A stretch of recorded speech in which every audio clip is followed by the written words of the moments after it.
Bienvenidos a un nuevo episodio de Podcast Globovisión. Hoy muy interesante porque vamos a hablar de un tema que ha sido noticia desde hace unos meses para acá y tiene que ver con las intoxicaciones y que han afectado especialmente a alumnos de instituciones educativas del país. Para eso me acompaña la doctora Gabriela Sosa, ella es gastroenterólogo pediatra, y el doctor Ricardo Montieles, médico especializado en medicina de la adolescencia. Primero que nada, gracias por compartir con nosotros este podcast tan interesante para ver si logramos entender un poco qué es lo que está sucediendo, más allá de lo que pueden ser las investigaciones que hagan las autoridades, desde el punto de vista científico y desde el punto de vista humano, emocional, y desde la óptica de un adolescente en la medida de lo posible.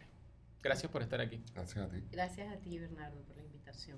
Doctora, primero conocer quizás qué está pasando, porque para hablar de un tema tenemos que saber qué lo puede estar provocando. No, bueno, de hecho, ustedes como médico saben mejor que nadie que no se puede atender una enfermedad sin antes tener ese diagnóstico. Y la gran pregunta de todos los padres en las redes sociales cuando se comparte una noticia de este tipo es ¿qué está pasando? Pero ¿qué es lo que está sucediendo? Bueno, fíjate, las intoxicaciones es una parte de la medicina de todos los años, ¿ok? Eso no es nada nuevo. Lo que creo que estamos viendo nuevo es el auge de los retos y de las intoxicaciones masivas por hacer retos y lograr pues llegar a una meta, ya sea con la menor cantidad de secuelas o con el efecto que se desea obtener con la intoxicación. Cuando hablamos de intoxicaciones, pueden ser intoxicaciones por medicamentos, intoxicaciones por aerosoles, por productos volátiles, por hierbas, por drogas y como estábamos conversando, muchos de estos productos en altas dosis son productos que normalmente utilizamos pero que en altas dosis producen un daño o un efecto secundario en nuestro organismo. ¿Qué es lo que pasa con los niños? Que los niños necesitan pocas dosis. Entonces, la misma dosis para el adulto que produce un efecto beneficioso, pues para el niño puede producir una intoxicación. Ahora, todas esas intoxicaciones, cuando son graves, se deben atender en la emergencia. ¿Qué puede hacer un padre si de repente ve al niño que está intoxicado, ya sea por medicamentos, por alcohol que haya presente en la casa, por productos detergentes? Pues el hecho de que haya cambios de comportamiento es importante. Conocer a tu hijo, saber cómo es, tener contacto con él y poder entender qué pueda estar pasando en esa situación. Entonces los cambios de comportamiento son importantes, las alteraciones de tipo mareo, alteraciones visuales, dolores de cabeza, vómitos incoercibles, deshidratación secundaria a estos vómitos, pues tiene que hacer pensar en el padre que no es una enfermedad, que es una intoxicación. Generalmente cuando estamos enfermos venimos con síntomas que van progresivos hacia algo. En las intoxicaciones es algo agudo, es algo que el paciente estaba bien y de repente empezó a estar muy mal o gravemente enfermo. Y hay algo interesante en esto, doctora, que usted está comentando, porque decía en su explicación inicial que pueden ser medicamentos, pueden ser hierbas, puede ser alcohol.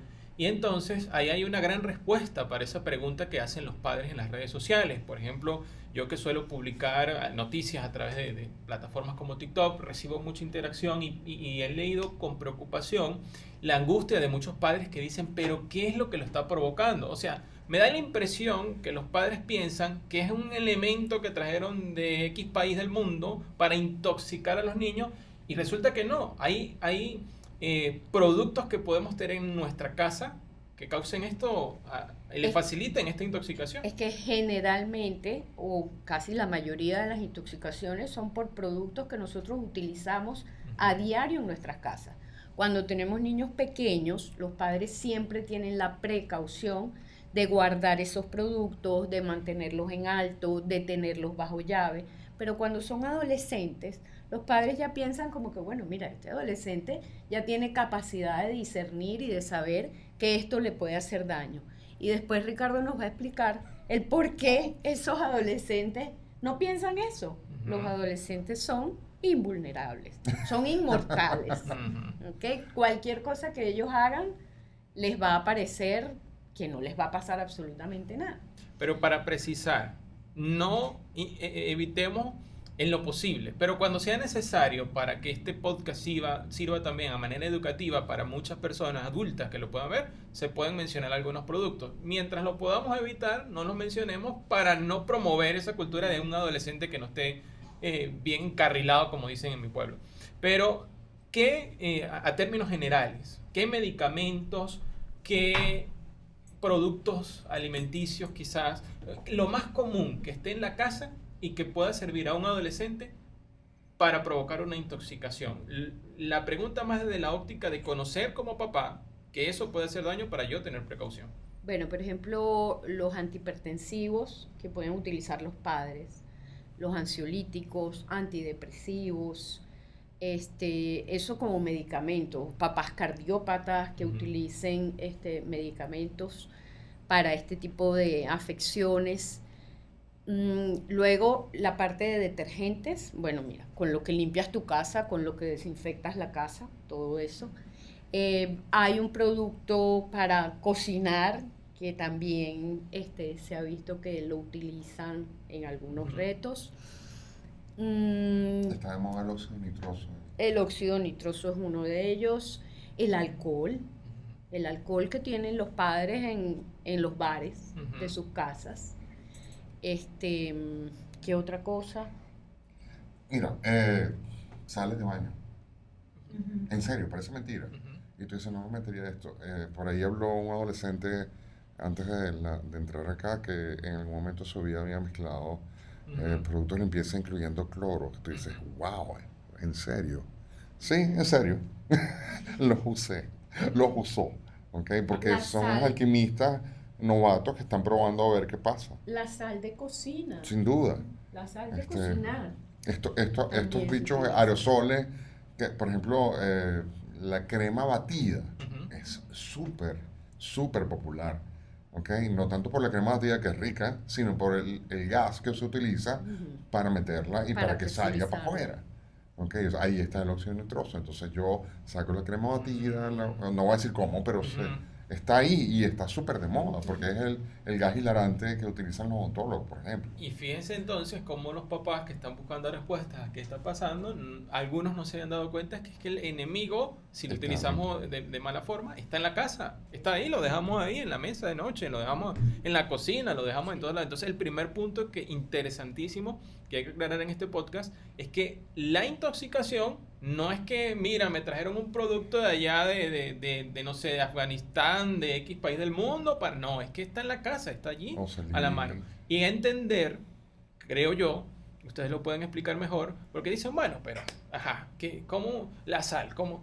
Lo que pasa es que el problema es que una pastilla para alguien que sufre de la hipertensión le ayuda a controlarla, pero si te tomas 5, ahí es donde está el problema, y quizás es el problema que pasa con los jóvenes. Ellos no se están tomando una pastilla, están tomando no sabemos cuánto. Porque cuando hablamos de retos, hablamos de cantidades. ¿Ok? Entonces es la mayor cantidad posible para que se produzca un efecto que, entre comillas, piensan que es agradable, y ver cómo reacciona y bueno, y quién gana, ¿no? Al final. Entonces... ¿Quién gana? O sea, el reto sí, ¿por qué no? De un ansiolítico que termina en PAM y empieza por CLO, resulta que el efecto usualmente que tú estás buscando, porque un ansiolítico lo que hace es un depresor del sistema nervioso central. Te disminuye, te quita la angustia, por decirlo de alguna manera, por eso se llama ansiolítico. Pero resulta que un efecto también es que te va tranquilizando, te va bajando tu nivel de actividad cerebral hasta un momento que incluso puede llegar a producir un apagón del aparato respiratorio, hace un paro respiratorio o cardiorrespiratorio. Claro, la dosis para esto es prácticamente en kilos. No es en miligramos, y lo que tú tienes acceso es miligramos. Un par de cajas no llega a kilos, pero ahí es donde yo empiezo a pensar, el adolescente tiene acceso a esto porque en su casa hay una alacena, hay un depósito de medicamentos, porque además los hemos estado guardando porque sabemos lo que de repente no lo vas a conseguir, no sé qué, yo tengo 40 cajas de eso. Y entonces, mira, me meto en el reto de esto, y si además de la cantidad tengo una sensibilidad natural desde el punto de vista, porque mi cuerpo va a reaccionar diferente del de otra persona a ese medicamento, pues me meto en un problema. Y es lo que pasó con el reto de esta cosa. ¿Y qué debe hacer un padre que en este escenario lo llaman de la institución educativa, su hijo está en emergencias porque resultó intoxicado? Va a esa emergencia. Primero, ¿hay consecuencias a la larga de esa intoxicación? Cuando ya esté en la vida adulta puede haber consecuencias. Y segundo, en ese momento usted saca a su hijo de emergencia y lo debe llevar posteriormente a consulta médica, ¿o ya esto se queda así? Bueno, fíjate, cuando hablamos de que ya el niño está en la emergencia, hay como muchas etapas, ¿no? Dependiendo de la cantidad consumida del producto, dependiendo del momento en que fue atendido. Por supuesto, mientras más temprano sea atendido, pues mejor. Y de las condiciones de la emergencia donde es atendido, si se tiene todo lo que se necesita para atender a ese paciente. Luego, si ese paciente tiene algún tipo de efecto secundario o perjudicial por la intoxicación, ya sea que hizo un paro cardiorrespiratorio o que hizo una broncoaspiración porque vomitó, pues probablemente sí va a tener consecuencias, porque va a tener consecuencias al sistema nervioso central. Entonces, es un paciente que va a quedar con secuelas permanentes por el efecto de la intoxicación que tuvo. Ahora, no son la mayoría. La mayoría pues llega a la sala de emergencia, se hace todo el ABC de la atención del paciente intoxicado y el paciente sale sin ningún tipo de secuelas. Ahora, ¿qué se tiene que ver después? Por supuesto, estos son adolescentes que hay que atender, que hay que apoyar, que hay que ir de la mano con ellos, porque bueno, ¿qué fue lo que pasó? ¿Por qué hiciste esto? ¿Por qué, sabiendo que es un insecticida, por qué lo utilizaste? O sea, ¿por qué en vez de utilizarlo en la cucaracha lo utilizaste en ti? ¿Qué te pasó, ¿no? O sea, ¿qué pasó? Ya eso todo hay que verlo, ¿no? Nos va a ayudar muchísimo el doctor. Pero antes, preguntarle, usted nos mencionaba que hay un ABC de intoxicación, que sí, todo especialista se lo debe saber, doctora. Pero yo quiero que usted lo explique, por lo menos hasta donde se puede explicar, cómo debería ser ese ABC. Porque si usted va con su hijo además a la emergencia, quizás usted puede ver este podcast y decir, un momento, la doctora, escuché que dijo que este era el ABC correcto. Y supongo que también depende del caso, pero vamos a basarnos en casos de intoxicación más comunes. En general, para las intoxicaciones, el ABC es el paciente llega y lo primero que se hace es ver la vía aérea, porque hay que proteger la vía aérea. Entonces, si hay dificultad respiratoria o si hay depresión respiratoria, pues allí el médico de la emergencia tiene que saber si lo intuba, si no lo intuba, si le pone oxígeno. Y eso es proteger la vía aérea. Si el paciente está vomitando, pues obviamente tienes que evitar que haga una broncoaspiración. Después es la parte circulatoria, entonces se agarra 1 o 2 accesos venosos para poder hidratar al paciente. Si es una intoxicación por productos volátiles donde haya contaminación de la piel, tienes que hacer descontaminación de la piel con agua y jabón. Si es una ingestión de ya sea medicamentos o alguna otra sustancia susceptibles a carbón activado, pues tienes que colocar una sonda nasogástrica y empezar a pasar carbón activado para evitar que esa sustancia se absorba. Pero también tienes que ver si el paciente vino a la hora de haberse tomado lo que se tomó o a las 8 horas, porque si llegó a las 8 horas, probablemente el hecho de poner carbón activado no va a hacer absolutamente nada. Pero igual tienes que hacer la protección de la vía aérea, la descontaminación de piel y mucosas. Y bueno, son pacientes que se tienen que quedar en el área de la emergencia hasta que recuperen su estado normal. Ahora, de conciencia. Fíjate una cosa interesante del ABC, por decirlo de alguna manera, el kit de emergencia, intoxicaciones, pero para papá y mamá, para adolescentes que están alrededor adultos significativos que van alrededor. Entonces lo primero es, o sea, lo básico, lo más importante que va a resolver el 80% o el 90% de los casos es averiguar qué consumiste, pana, qué te metiste, ¿ok? Vamos a ver, oye, mira, yo entro en el cuarto o me lo traen de la fiesta, ya sabes que es alcohol usualmente, pues, pero solamente fue alcohol. Chamos, dígame qué más estaban usando, por favor, para saber, porque yo necesito decirle al médico que está en emergencia qué va a hacer. Y de repente eso va a cambiar radicalmente la conducta médica. ¿Ok? Entonces sí. Que hay algunas cosas que tienen antídoto. Exactamente. O sea, tú puedes tener en la emergencia medicamentos que contrarresten el efecto de lo que la persona consumió. Pero bueno, pero tienes que saber qué fue lo que consumió, o sea que, ¿no? Tú como adulto, porque quien lo llevó usualmente es, los chamos no llevan a otros chamos a emergencia. ¿Okay? Es muy raro. Pasa, pero no es lo usual.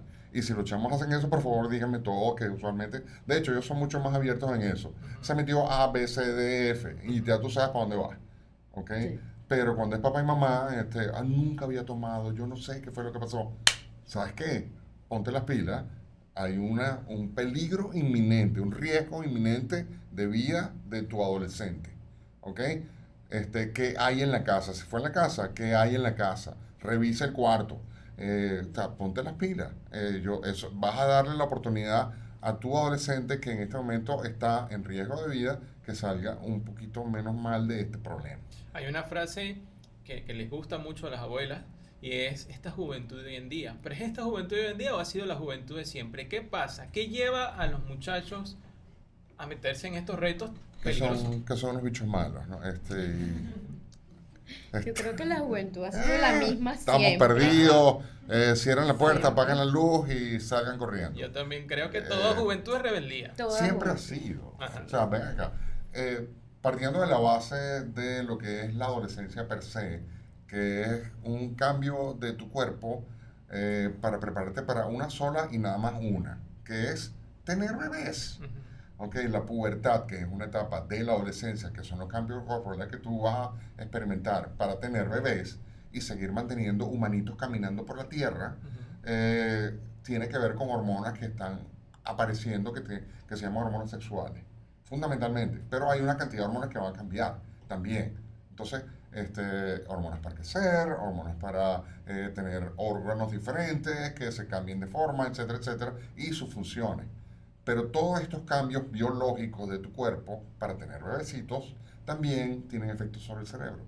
¿Okay? Y a mí me gusta utilizar mucho, yo soy muy de cultura pop, que es la película Intensamente 1 y 2, donde tú ves que en la 1 hay una persona que está casi entrando en la adolescencia, pero todavía maneja perfectamente sus emociones, uh-huh. porque hay un cambio de la arquitectura cerebral cuando entran en la Intensamente 2, que antes eran 5, ahora entran unas más emociones nuevas y no entran tocando puertas, pidiendo permiso o avisando con tiempo, mandando un correo electrónico. No, entran de golpe y porrazo, como lo ves en la peli. Entran un wrecking ball, una bola de munición con una gente que intrusivamente agarra el tablero, ¿okay? El tablero de emociones. Y por supuesto, como el que sería el control general de este proceso, que todavía no se ha desarrollado por completo, que es el cerebro prefrontal, no está tomando de ninguna manera ninguna medida que facilite esto. Entonces esto es un caos de emociones, por llamarlo así. Y esto es, ojo, esto es a nivel neurológico. Hay un cambio de tu cerebro, hay un cambio de la dosificación de neurotransmisores y de todo lo que significa emociones, por ende. Entonces, por supuesto, el cerebro del adolescente es un cerebro complicado. ¿Okay? Es un cerebro que es impulsivo, que no mide muchas veces, para no decir nunca, porque realmente nunca mide las consecuencias, porque mi cerebro no me lo permite hacer naturalmente, tengo que desarrollar eso. Okay. Entonces, por supuesto, si yo pienso que hay dominio de emociones, es impulsivo y además lo vivo intensamente cualquier cosa, me voy a meter en ciertos líos.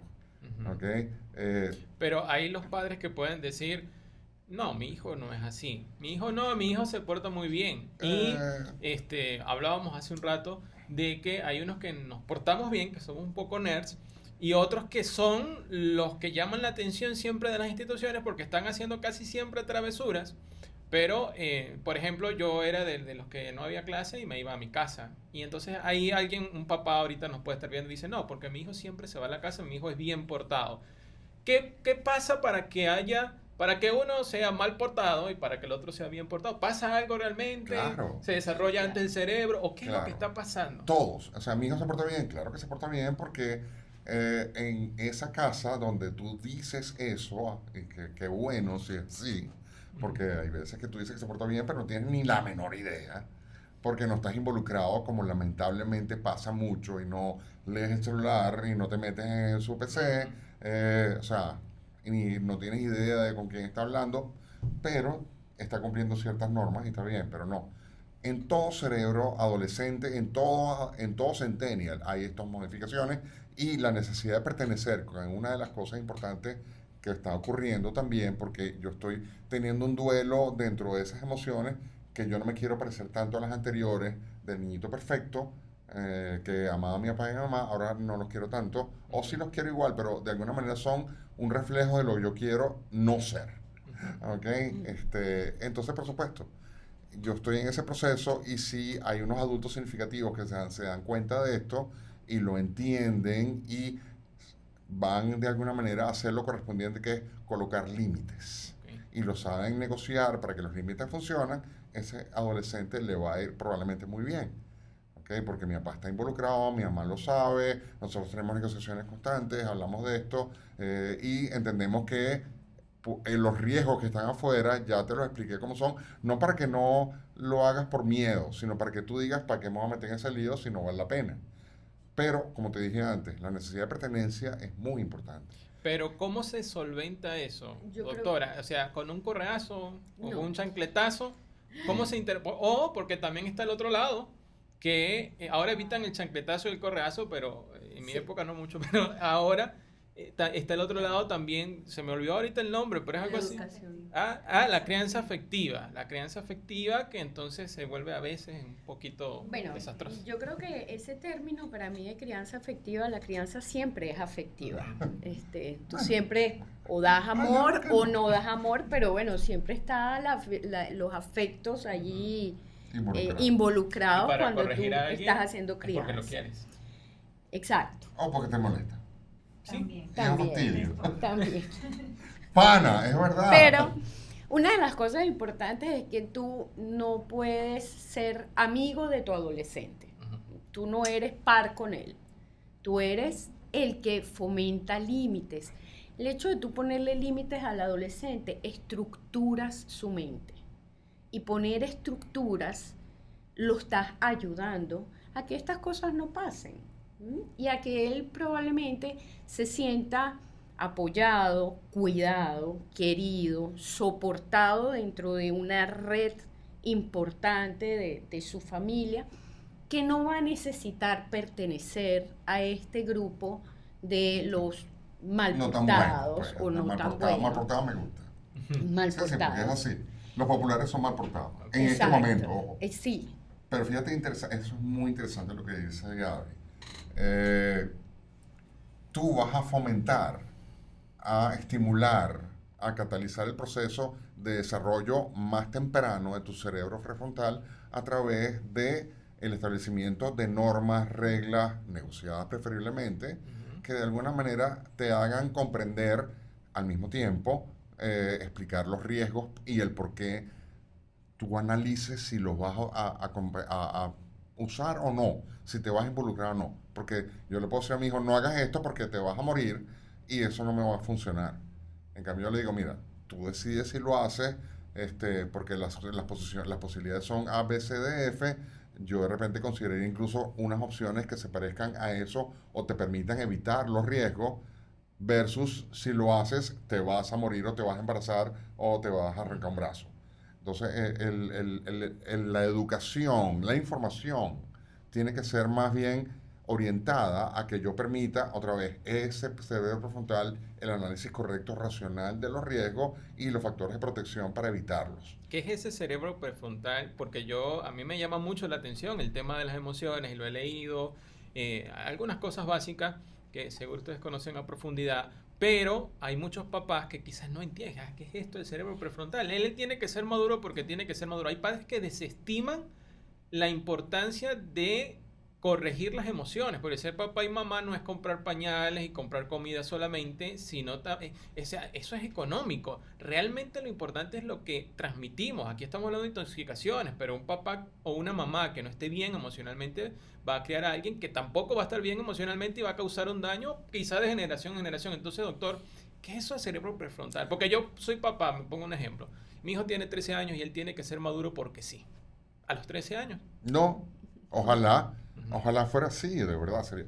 Primero, ojalá chévere para ellos, malo para mí porque no tengo trabajo, pero de verdad que primero no hay una edad ni un momento de la vida que tú digas, a partir de ese momento, 18 años, tú eres un adulto. Puede ser que legalmente lo sea, pero eso no significa que realmente tengas el perfil de un adulto.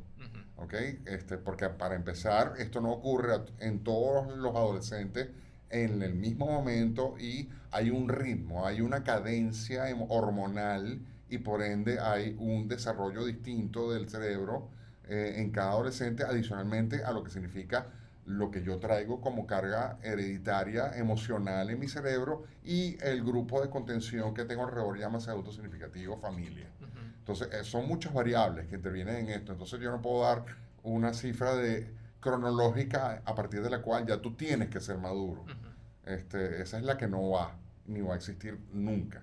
Lo que yo tengo que hacer como adulto significativo es lo que acabamos de hablar. Primero entenderlo.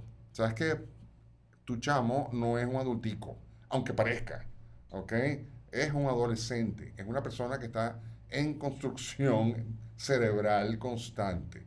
Entonces, ¿cómo hago yo para estimular el crecimiento correcto o la orientación definitiva que te va a ayudar a que no te metas en un problema?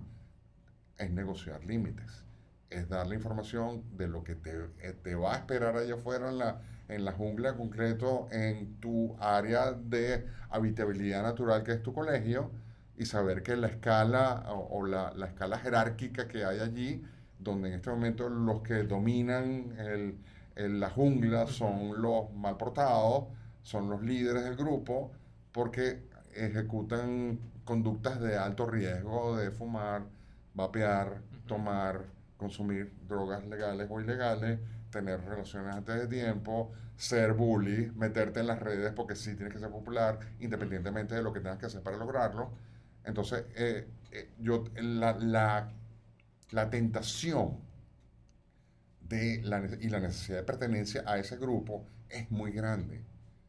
Y por supuesto que me voy a meter en un problema. Si no tengo al adulto significativo que me diga que no tiene que ser familiar, a veces no necesariamente es la casa, a veces es un profesor, es una tía, es una prima, es alguien que gracias a Dios está ahí para oírme y para darme la oportunidad de entender bajo una objetiva más práctica de una persona que es un poco más grande y tenga más experiencia y te diga, sabes que de repente el camino no es considera esta otra opción. Fíjate una cosa, estábamos hablando de que si el adolescente ha sido así todo el tiempo, sí, es verdad, el adolescente ha sido así toda la vida, desde que el hombre es hombre, pero una de las cosas que yo creo que aquí ha empeorado la situación es esa gratificación inmediata que se ha hecho en estas sociedades de alto consumo de noticias, de información. Las redes sociales pues están muy metidas en la vida del adolescente. FOMO. ¿Sabes lo que es FOMO? Fear of missing out. La necesidad de tener constantemente una retroalimentación de lo que está pasando porque si no me lo pierdo. Exacto. Y esa gratificación inmediata es un like. O sea, exactamente. Tú no tienes que esperar para que te den un like o te pongan un corazoncito, ¿no? Sino que es inmediato. El otro adolescente te está viendo y inmediatamente le da like a tu post, a lo que pusiste. Eso antes no se veía porque, bueno, no existía, ¿no? Entonces tenías que tener un tiempo, tenías que tener una actitud, tenías que hacer ciertas cosas notorio, para que realmente significativo, exacto, para que el tipo, esa persona es un genio desde el punto de vista de liderazgo o artísticamente o académicamente o deportivamente. Ahorita de repente no tienes nada que ver. Pero tienes muchos likes. Tienes la opción de entrar a manifestarte en las redes. Porque ahora las redes, pero por ejemplo, en la época en la que ser hippie era moda, quizás, o sea, lo que es ahora las redes sociales, que entonces buscábamos esos likes y esos comentarios en redes para que me vean, quizás antes, pregunto, era, entonces yo me voy a meter por esta onda musical, porque aquí vistiéndome así, vistiéndome con esta onda es como logro que me llama la atención. Y entonces esa era la juventud de esa época y la de ahora es redes sociales, pero a fin de cuentas había rebeldía siempre en los dos lados. Siempre hay, pero nuevamente una rebeldía que yo llamo el rebelde buscando causa. Ok. No un rebelde sin causa. Está sin causa porque no la encontramos. Ahorita están sin causa. En este momento siempre hemos sido rebeldes sin causa. Ok. Desde Marlon Brando en su película de los motorizados hasta ahorita, siempre estamos buscando algo y ahorita hay muchas causas potencialmente a las que me puedo adosar. Desde Greta Thunberg y la salvación del planeta hasta quiero ser un influencer. Y la última resulta que de alguna manera llena esas expectativas de aceptación inmediata, de gratificación instantánea. La persona de las redes que inventó el thumbs up, en un documental bien interesante que se llama Las redes sociales, que está no voy a decir en una de las plataformas, para hacer propaganda aunque me lo regalen, resulta que decía que una de las cosas que él estaba más orgulloso es haber inventado la manito arriba, pero una de las cosas que estaba más avergonzado es haber inventado la manito para arriba. Porque esa gratificación inmediata, y que es una gratificación inmediata a nivel biológico, hay un disparo de serotonina y oxitocina que hace tu cerebro que lo quiera. Y no voy a decir adicción porque es mucho más compleja, pero yo quiero repetirlo y lo necesito. Y si cada vez tengo que ir un poquito más allá, llegamos a los retos. Ok.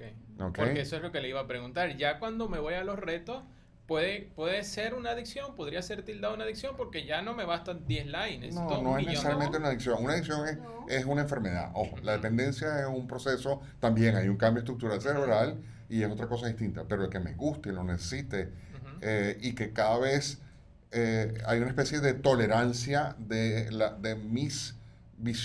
quien me ve, de mis likes. Ahí llega un momento, siempre pongo lo mismo, ya no tengo los mismos likes. Entonces, sí, vamos a ponerlo muy sencillo. Si antes yo hacía, me ponía traje de baño, tengo varios likes, pero ahora sí hago un traje de baño más chiquito, tengo muchos más likes. Ahora sí hago como que me lo quito y no lo muestro hasta que llegue un momento que me voy a tener que quitar el traje de baño. Eso es inevitable.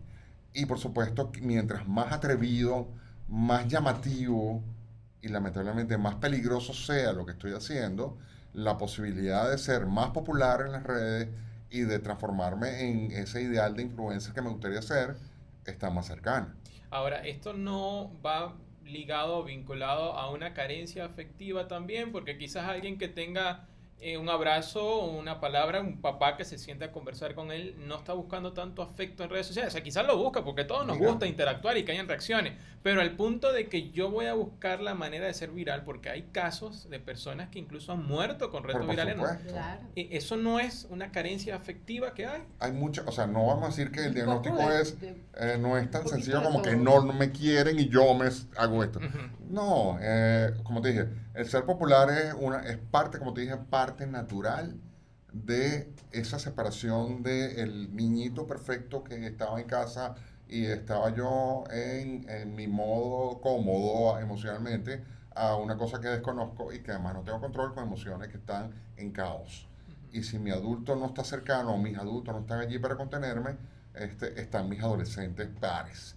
Y mis pares no son muy buenos guías, especialmente si mis pares están igual de perdidos, y de repente mis pares populares son los mal portados. Entonces, como digo, si yo quiero soy un aspirante a llegar allá arriba para que me inviten, para que me quieran y para obtener de alguna manera esa visibilidad de adolescente en este momento, pues mira, yo puedo hacer cualquier cosa que me interese. Y tú dices, una persona, como dijimos hace un momento, yo me hice popular en mi época porque resulta que yo era un gran beisbolista o era un gran tocador de cuatro y entonces cada vez que era la fiesta todo el mundo me veía y bailaba muy bien, ninguna de las cosas que tuve yo, por cierto. Porque éramos nerdos. La mayoría somos nerdos. Entonces resulta que no necesito ya esto. Ahora yo puedo hacer, para poner un reto sencillo, agarro este vaso que tengo aquí, este es muy grande para ponerme en la boca, pero que tengo un poquito más cerrado el pico, y yo hago el reto de los labios de Kim Kardashian. ¿Okay? Entonces, chévere, me los pongo carnosos, gigantescos, solamente haciendo un vacío con eso. Al principio chévere, pero después ya lo hizo todo el mundo. Ahora tengo que ir al próximo reto. El próximo reto tengo que inventar otra cosa. Y hay retos como, por ejemplo, en alguna época que antes de la pandemia había la ballena azul.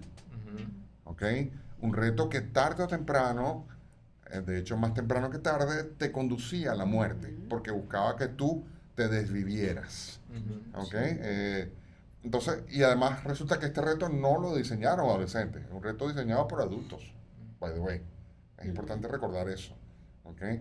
Ahora fíjense lo interesante que hemos conversado hasta ahora. Lo primero es que estos productos que se podrían utilizar para generar intoxicaciones en las instituciones educativas o en cualquier sitio, pero ahora ha sido noticia, instituciones educativas en Venezuela, están en la casa y son tan comunes como los que mencionamos. Y lo segundo que percibo del análisis que ustedes me presentan es la importancia que tienen los papás. Entonces allí vuelvo a lo que veo justamente en las redes sociales, papás que preguntan, pero ¿qué es lo que pasa? ¿Qué es lo que provoca esto? ¿Y quién va a hacer algo? Y desde luego las autoridades tienen su responsabilidad, que la aplicarán en su momento, que la aplican en este momento quizás, desarrollarán las investigaciones, es trabajo de ellos, pero pareciera ser que la primera responsabilidad es mía como papá. Entonces yo estoy buscando en redes sociales, porque veo a los papás súper preocupados preguntando allí, pero ¿qué está pasando? ¿Quién está haciendo esto? Y puede ser que hasta el adolescente que tenga en su casa sea el que lo está haciendo, pero y usted no se está dando cuenta. No es que puede ser, es que usted está buscando un culpable en otro lado. Exactamente. Yo lo que creo es que, bueno, como consejo para los padres, tienes que conocer a tus hijos. Y bueno, si el adolescente se quiere desligar de ti, no quiere que tú estés con él, hay una cantidad de cosas que tú sientes que el adolescente se está alejando de ti, pero tú tienes que estar allí. O sea, tú no puedes dejar que ese adolescente empiece a hacer todo solo, sin conocerlo, sin saber de él, sin incluso pues revisar qué es lo que consume, pero, claro, o sea, sí, en cuanto a redes sociales. O sea, ¿qué haces en tu computadora? Recordando que tú no eres un buen adolescente. Adulto me refiero. De hecho, eres burda de malo adolescente. ¿Ok? No, pero es que yo soy burda de joven y todavía me acuerdo. Chamo, lo que tú estás viendo ahorita no es para nada lo que tú viviste en el momento de tu adolescencia. Que lo que están viendo tus adolescentes no es... Pero es que yo tengo una edad, yo soy un millennial y tengo 40 años y mi hijo tiene 20 o 16. ¿Sabes qué? No es la misma cosa. Y mucho menos después de la pandemia. ¿Ok? Donde una de las cosas más graves que de hecho, el eslabón más débil emocionalmente desde el punto de vista poblacional de la pandemia es el grupo adolescente. Tanto así que se han identificado con la Organización Mundial de la Salud como el grupo de problemas más cercanos a tratar de inmediato desde el punto de vista de salud emocional. ¿Okay? Todas las depresiones, todos los problemas, todos los suicidios, todas las situaciones de violencia que se han protagonizado en las estadísticas más notorias son adolescentes los que están metidos allí. Entonces sí, no puedes ser pana de tu adolescente. Tú tienes que ser un adulto significativo, tienes que estar diciendo, primero, involucrado. Saber tú, como dijo muy bien Gaby, tú tienes que conocerlo, a tu hijo, sí. ¿Quién más que tú? 24/7 casi, bueno, el colegio tiene otra parte, que es otro aspecto que hay que considerar.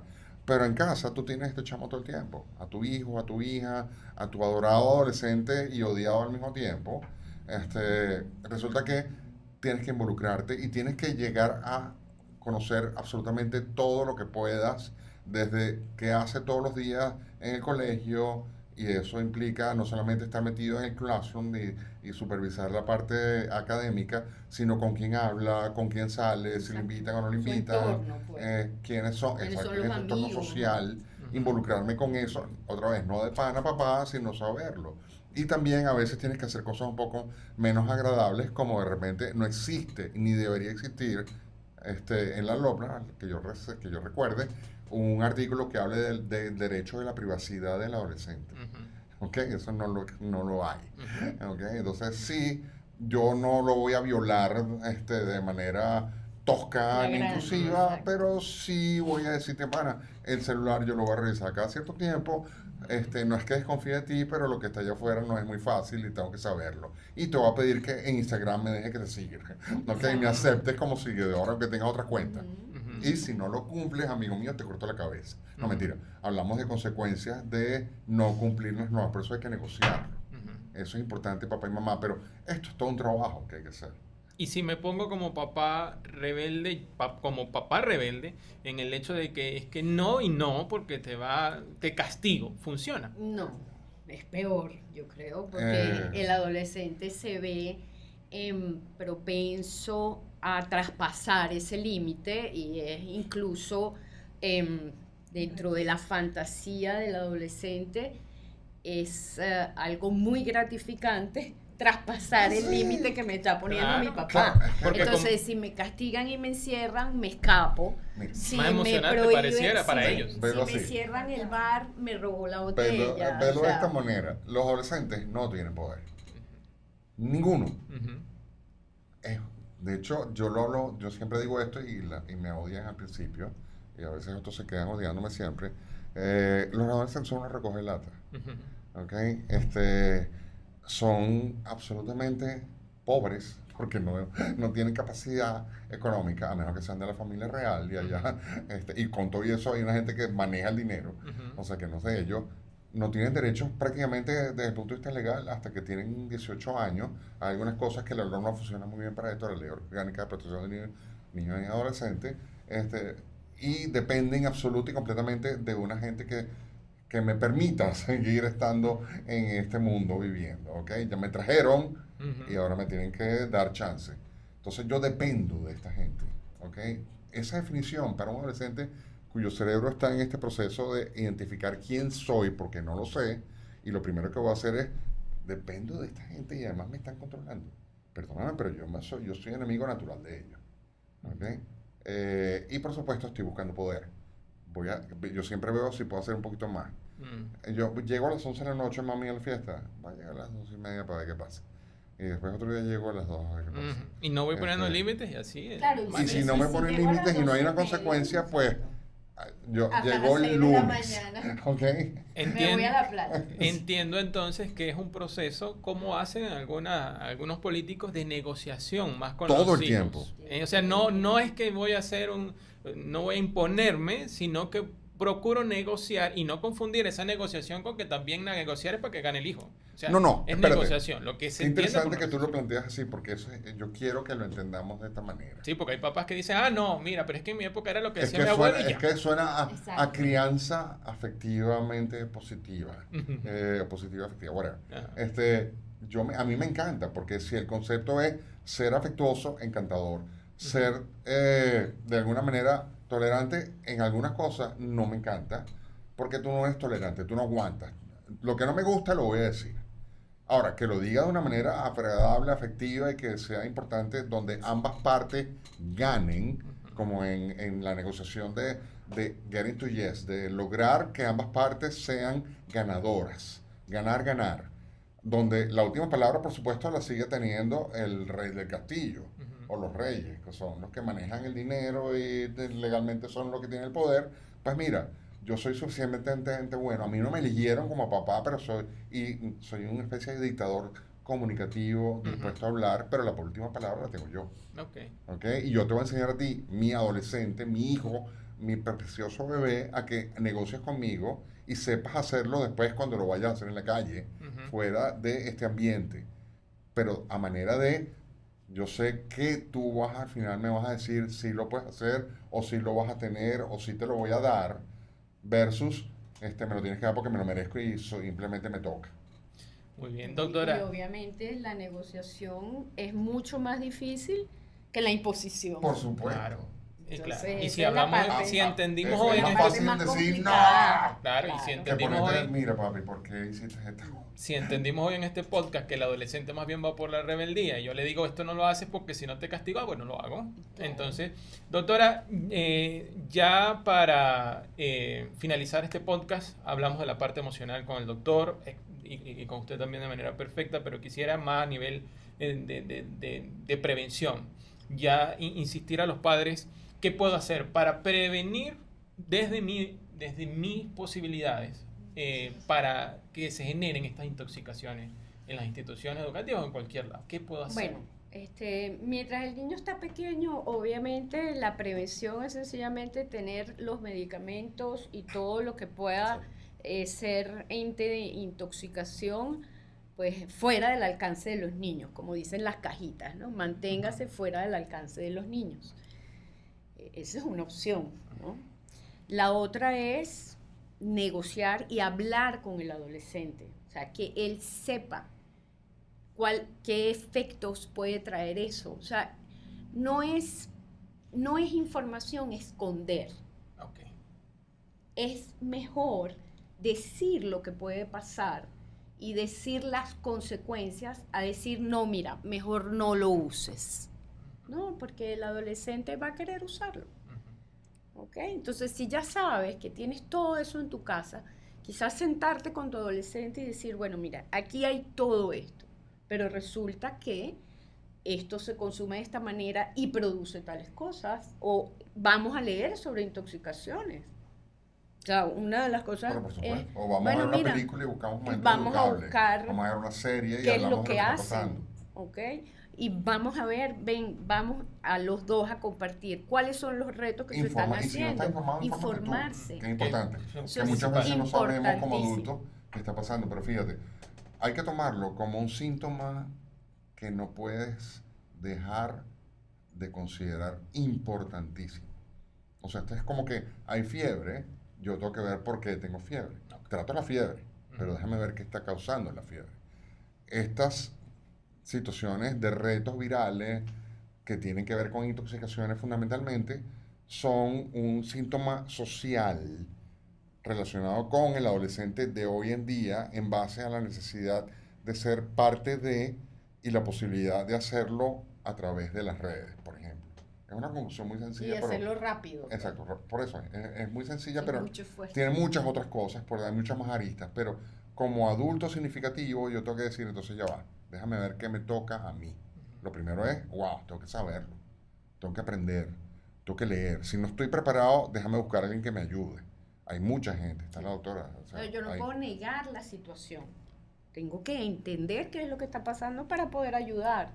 Porque si yo digo, no, eso no existe. O no me va a pasar a mí. O a mí no me va a pasar porque mi adolescente es una belleza y es un angelito. Sí, él está maduro ya, ¿no? Y ya va a pasar en cualquier momento hasta que realmente se complique la vida. Conclusiones importantes de este podcast. Los productos que se pudieran utilizar para intoxicaciones están en nuestra casa. Cuidado con eso, hay que tener mucho cuidado porque pueden ser súper sencillos, ya lo comentaron los especialistas al principio. Pueden ser productos de uso diario e incluso medicamentos tan comunes como los que utilizamos para tratar una enfermedad por nuestra edad o por alguna condición. Lo segundo, la importancia de que los padres no se laven las manos en esto y no digan esto no me va a pasar, que tengan comunicación y una forma correcta de negociar con sus hijos. Y desde luego, bueno, ya lo tercero son las medidas que las autoridades decidan tomar en las instituciones educativas que también ayuden a prevenir. Pero la base de todo esto comienza desde casa y esperemos que podamos desarrollar perfectamente esa capacidad de ser adultos responsables, que aprendamos a negociar con nuestros hijos para que en ese camino rebelde de la adolescencia salgamos lo mejor librados posible para la adultez. Gracias, me encantó conversar con ustedes. Vale, muchísimas gracias, Bernardo, encantada.